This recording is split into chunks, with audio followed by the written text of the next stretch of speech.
konti na lang natira dito sa apricot. Yan, isang sako ata, hindi ko na malaman, pero kung di nyo napanood yun, dinami ng isang puno na inanin, bukod pa sa mga nalaglag, isang katutak.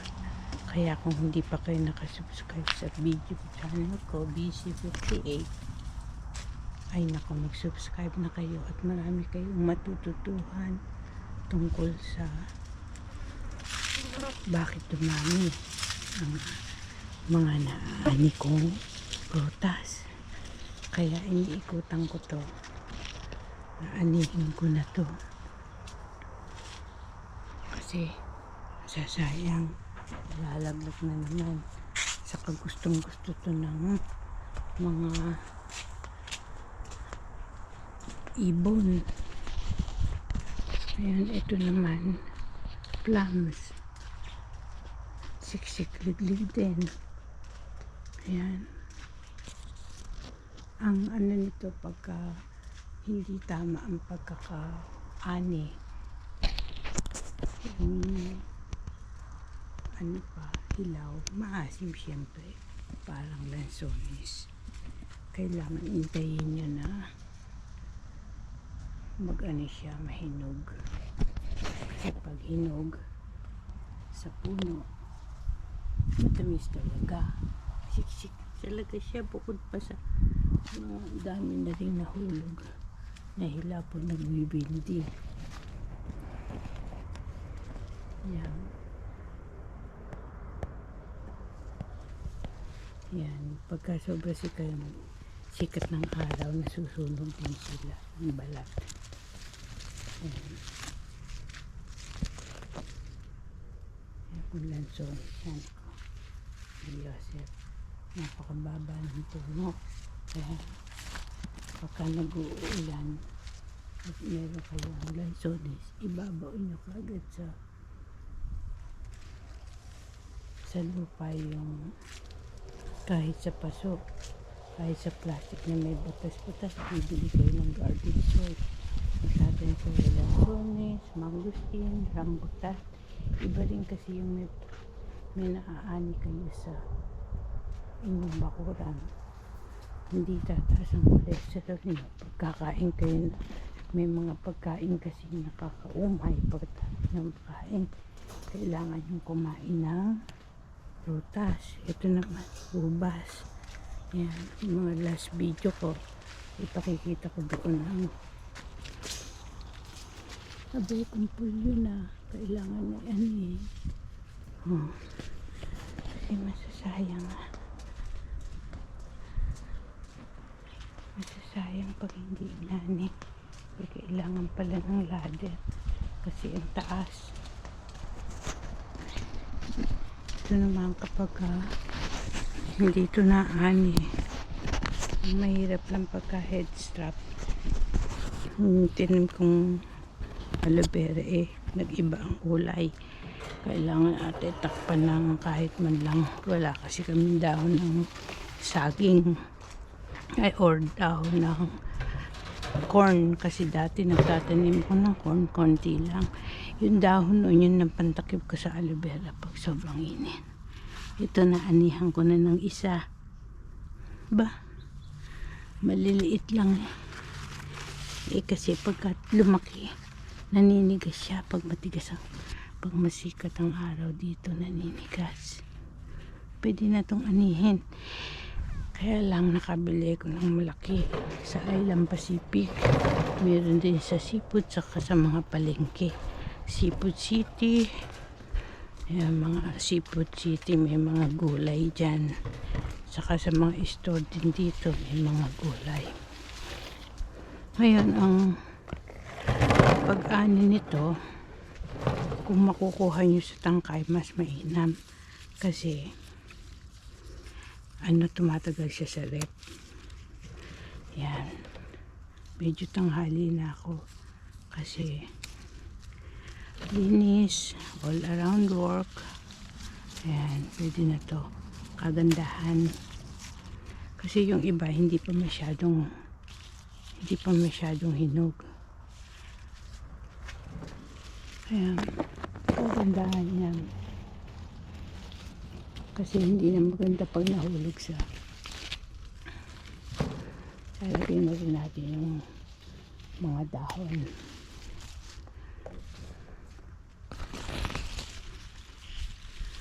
Ito kasi, pag inikot nyo na ganito, kailangan lagyan nyo dito ng tag. Pag hindi nyo lagyan ng tag, papasukin ang mikrobyo pag nilagay nyo sa rep. Pero ito, pag nilagay nyo sa rep na may tangkay, mas matagal siya sa refrigerator kasi doon ang ruta ng mikrobyo, doon sa pinapingasan. The route of the microorganism is in the opening there. That's why if you put a tag in here, it lasts longer in the refrigerator. So kasi yun nga, pag hinog na yan, madaling nakakalas na ganun. Ito, diyan yan sa mga nahulog. Lalagyan. Kailangan kasi hinihiwalay. Kagaya nito, may mga pingas. Magkakasama sila. Ayan. Diyan, yan yung pinakakain ko sa mga duck. Saka sa mga squirrel.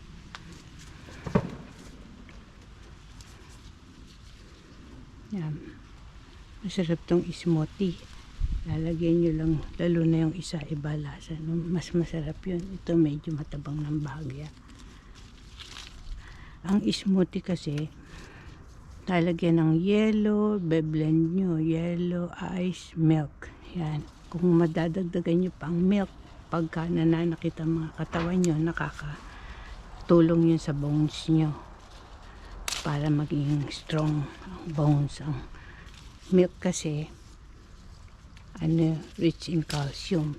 Milk saka keso. Kaya kapag nilagay nyo ng keso to, paggawa ng ice cream, masarap din. Kung mamatamisin nyo naman, lalagyan nyo ng cinnamon, konting asukal, a pinch of salt, saka mamatamisin nyo ha, you mix with mango. Kaya may pangpalaman sa pie. Tignan nyo yung peach mango pie. Pwede rin ng apricot mango pie. Panoorin nyo sa YouTube ang paggawa. Kasi maproseso. Ay, syempre, lahat ng mabagal, mahirap gawin. Yun ang masarap. Kaya pag nagtiga, makakain ng masarap na pagkain. Ayan o, bubulay na. Overripe.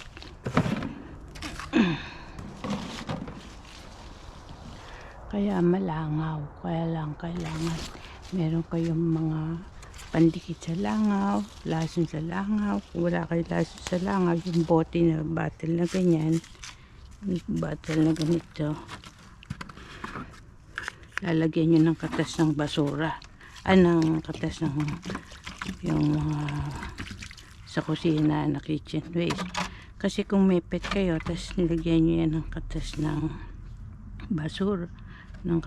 basura, pag may pet kayo, gumulong-gulong man siya, hindi kakalat yung poison. Ayan, tapos tatakpan nyo pagka puno na ng langaw. Tatakpan nyo. Dinem ko rin yun sa mga dati kong videos. Kasi pag may pet at naglagay kayo sa pagkain, kasi kailangan may umang kayong pagkain, kahit yung mga matatamis, mga pinatirang cake, natirang mga ice cream, mangga, hinog na mangga, naatakan langaw dyan. Hinog na mangga, yung balat ng coconut, pagkatapos yung uminom ng coconut juice, naatakan langaw doon. Pwede yung pamain. Ayan.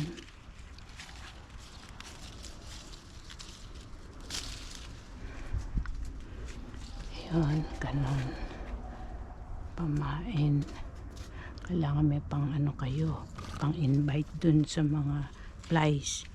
Kasi kailangan kong agapan niyang mga flies dahil napakaraming binunga ng ano. Kailangan ko na pala itong alisan ng dahon. Kailangan ko rin lagyan ito ng garden soil para lalong lumago ang bunga. I-rake muna yung dahon, ilalagay sa mga ganito. Ito kasi iniipon ko yung mga bag ng nuhugasan ko, loob at labas, babanlawang mabuti. Ginagamit ko yung pangsapin sa mga lalagyan para dyan iihi at dudumi yung pusa. Ngayon ito, iniipon ko rin, pinaglagyan ng garden soil. Bubutasan yan, guguntingin. May demo rin ako doon kung paano ko pinubutas yan. Yan, pagtatapat-tapatin, bubutasan yan. Gaya ng mga nakikita nyo ginagawa ko sa mga may butas. Kagaya nito. Pag gumagawa ko ng compost, yan, may butas yan. May butas. Yun, may mga butas yan. Tapos, di ko pa tinataniman yan kasi aalisin pa yung mga insekto sa ilalim. Yan, pag nalalaro kasi ng mga pusa, no, kung saan gumigilid. So, hindi pa siya pwedeng taniman. Kailangan may bakod. Ayan, kagaya nito. Ito may bakod na itim. Pwedeng sampayan. Yakon yan. Tapos kamote. May kamatis. Huwag niyong patatamain yung bulaklak ng mga tanim niyo para hindi malugas. Para marami kayong aanihin. Gaya nito, yung dating spring sibuyas Tagalog na lumaki ng ganito, nakukuhanan ko ng dahon pang bulalo saka panlugaw. May takip na ganyan niya kaya hindi na abala ng pusa. Kaya nun, lagyan ng harang. Maharot kasi mga pusa. Ito naman may nabuhay na okra. Mukhang tumagilid na. Mukhang nagihingalo. Mabuhay kaya. Naapakan ng pusa. Ayan, tayo natin.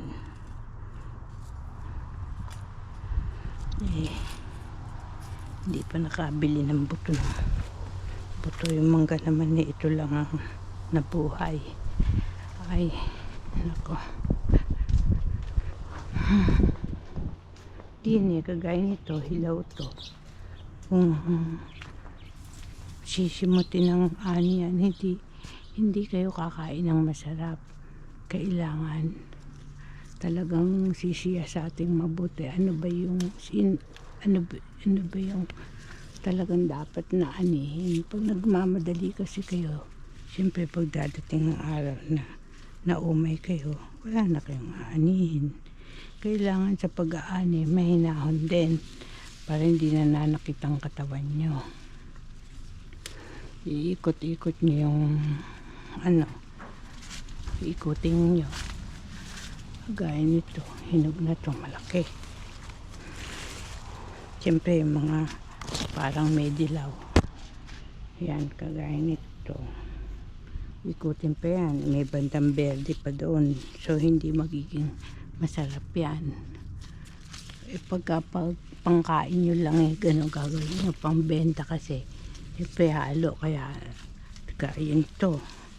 Kung ito lang ang naging bunga ng putas nyo, pwede nyo alisin ng kampet. Kakainin nyo banda doon. Ganon.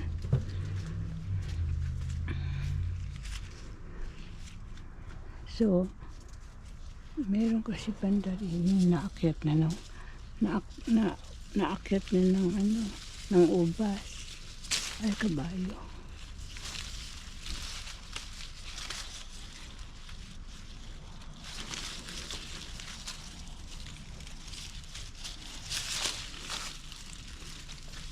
Ay, kabayo, sayang. sayang. Kaya kagaya niyan, bubukod nyo na yung mga nahulog kasi nabugbog na yun. Ito, pwede na kunin to. Yan. So ito, iiwalay natin kagaya nito. Pag walang hagdan, hindi ko napansin na hilaw. Medyo hilaw pa pala. So sayang, pwedeng gawing candy yan. So ito, dapat pala dala ko yung salamin ko.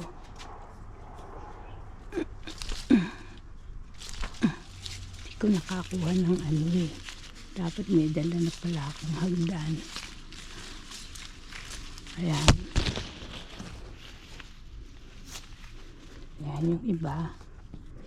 Kagaya niyan, medyo hilaw pa yan. Masim-masim, pero pwede na gawin pa yan. Saka smoothie. Kasi yung smoothie, ang lasa ng smoothie medyo kakaiba. Yan. Pag ginawa nyo smoothie yan. Okay? May natatanaw ako dito.